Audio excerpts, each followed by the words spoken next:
Hey guys, I am back with another video. This video is my March TBR. And I'm going to say my tentative March TBR because I am still in classes, but even though school is going to be work, because I work in an elementary school. So that school, that elementary work, whatever. Anyway, that is out for a short while. I work the rest of the week, but I will have a lot more time to do homework and read while I'm, hanging out with my family. So not all these books may get read between now and April 1st or April 3rd.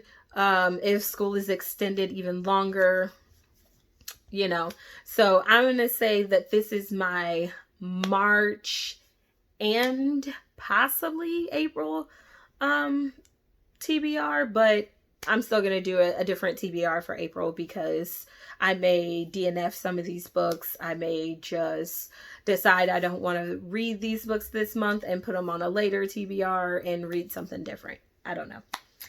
But so my first book, which was supposed to be a book that I read in March or in April, or oh my goodness, a book that I was supposed to read in February for my Blackathon, I just now got. So I will be finishing it in March because I've started it. And that is The Wedding Date. Okay. I'm not going to get into what this book is about because I have other books on my TBR that I need to tell you about. And I got to make sure that this video is a heck of a lot shorter than my last video, which was my February wrap up. Okay, so second book on the list I've already started listening to. This is an audio book of that I'm going to read for the month of March, and it is Stiff. I have seen this on other TBRs and wrap-ups on BookTube, and it just made me interested because, I prefer horror, and I prefer realistic horror. I prefer supernatural horror. I prefer those reads over other ones, and I heard a lot of mixed reviews about this one. So far I'm liking it, but that's also an hour and a half, almost 2 hours into the audiobook, and I still have 6 hours to go. So we'll see if I continue to like it. Third book that I've already started reading that I should have read a long time ago because now everything is lining up from the movie. I watched the movie The Haunting. Didn't know it was based off a book until about a year ago. And I just wasn't able to buy the book yet. And now that I have the book, actually I've had the book since December, but I've already had my TBRs and stuff lined up, so wasn't able to get to it. So it is The Haunting of Hill House. Yes, I've also seen the TV series, and The Haunting and the Hill House TV series seem to be very different but the same. So I just want to read this to see why The Haunting of Hill House series seems to be a tad bit different than this novel. But I do understand too that some series or movies are based off of a novel with their own twist. So I'm just thinking that it might be between psychological and paranormal, and they just put their own spin on it. But it's still also just like this one. So, but I absolutely love The Haunting. The Haunting is one of my favorite movies. About a house that is haunted. I think it was the first movie I had ever watched where the house was haunted. And then I watched The House on Haunted Hill, which is very similar, and I believe it's also based off of this book, and I absolutely love that one. And then I watched 13 Ghost. First I watched the remake, and then with the guy from Scream. He was in the remake, and then I watched the black and white version of it, which was like the old school film version, and I loved all four of those. So I was like, it is time for me to read these. And then when I was reading the introduction to this book, she named like four other books that I'm like, oh my goodness, I need to write those books down, because when I'm done with my fasting from buying books, I might actually buy the ebooks of them, since I'm living in a smaller space and we've downsized. A lot of my books are in storage, so I don't want to have to rummage through my storage for every single month that I have to do a TBR. So I'm going to try to go through reading all the books that I have here. And then once I'm done with reading all the books that I have here at the apartment, then I'll go and switch them out in storage. So when I'm done with my fasting of buying books, which is in June, because I believe I wanted to do 6 months. So it should be July 1st when I'm able to buy another book again. So until then, those books will just be on a list of books to buy. So I've already started reading this. So far, I absolutely love it. And if I had to give anything stars off of what I just read already, it would already be a 5 stars. And that's just from the introduction. All right. So, fourth book on my TBR, I checked out from my school library right before it was declared that we were going to close for a little while. So I feel very lucky. And I've seen this book on several TBRs, wrap-ups, and books that people want to read throughout the year or sometime that year.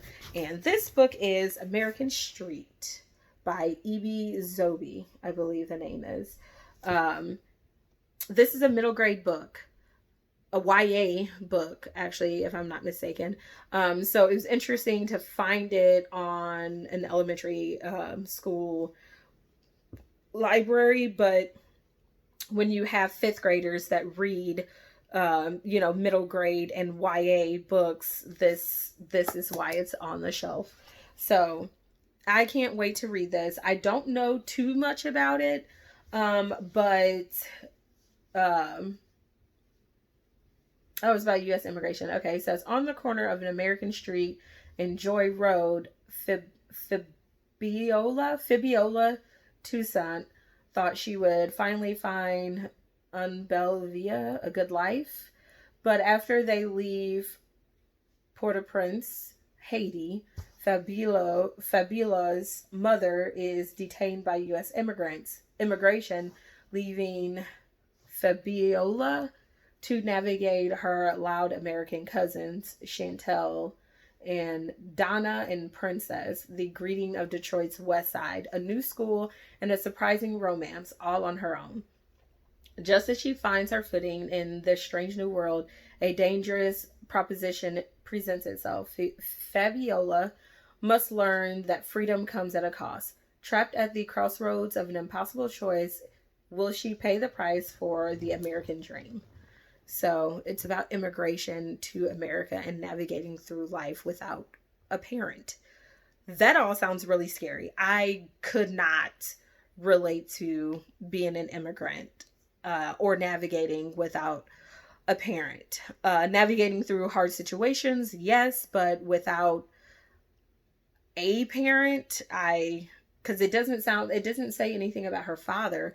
It just says her mom was detained. So mom's a single mom who can't be with her daughter. That's scary.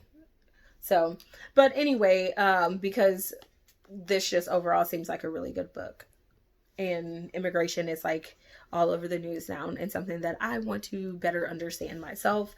Sometimes I better understand things through novels, and then when I find out things in the novel, then I go back and do my research. That's how I learn history. I learn it first in a book, whether the book is fact or fiction, because I can usually navigate to do research to find out what the actual truth of things are. But that's how I learn my history. I read it in a book for pleasure, and then I go and do my research on my own time, which I'm trying to, get my boys to figure out that is also a way to learn history. All right. Next book is part of a series that I had started for my, what class is it? My children's literature class. It is the second book in a trilogy, and this book is PS B11. So the first book was One Crazy Summer, I believe that was the name of it. And it was about three sisters who went to go visit their mother, who was part of the Black Panther movement. And it was a really good read. So I really wanted to read the second one to see. Well, actually, at first I didn't even know that there was a second one, so I was just like, "Oh my goodness, this is a really good book. Why isn't there a second one?" And then one of my coworkers was like, "Doug Robe, there is a second one." I couldn't find the second one. The first day I get to my new job and I have to go and rearrange my classroom to my liking and set it up how I'm supposed to have it for the way I have to run the room. I find part 2 of the series, and they were like, yeah, you can take it. You can read it. You can probably have it. We haven't determined whether or not I can have it, but I can still read it. So there's that.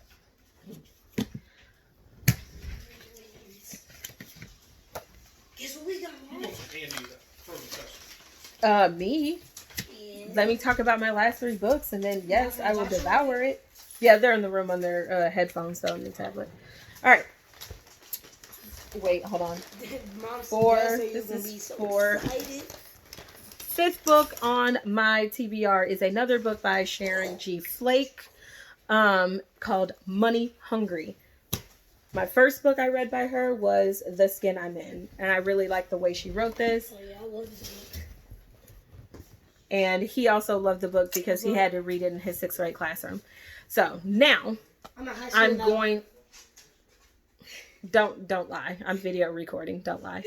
6th grade. Anyway, this is another book by her. Has nothing to do with The Skin I'm In. Just another good book. So I want to read another book by her because she's awesome. So, another book in a series that I want to read, also a trilogy, and this is also book 2. And I got this book back in December, and I should have read it then, but I didn't. And this is The Children of Virtue and Vengeance by Tomi Adeyemi. And I've heard nothing but good things about this. There's only 2 people that I did not, whose TBRs and wrap-ups that, or not TBRs, 2 people's whose wrap-ups that I had watched who did not like this. Woo! Set something on the table. Thing rock. Okay, but yeah, their wrap-ups, they did not like it, but everyone else whose wrap-ups I watched loved it, so I can't wait, because I absolutely loved Children of Blood and Bone, and there was nothing about that book that I disliked, so I'm sure that this will also be my number 1 book. Just saying. And then last but not least, the final book, Becoming. This along with this book were both on my February TBR as extra books to read that I knew I wasn't going to get to. So I'm moving them over to my March, and I'm hoping to get it read in March. If not, they will be going over to April. So I'm excited about reading this because why not? Why not be excited about it? The first woman of the United States, and I've already read her husband's not autobiography, but his biography, Obama's. So can't wait to read hers too. But that is my March TBR. Even though we only have a couple more days left in March, we're going to see what kind of reading I can get done on top of doing a massive amount of schoolwork. So we'll see. But that is all. Until next time, peace out. Bye.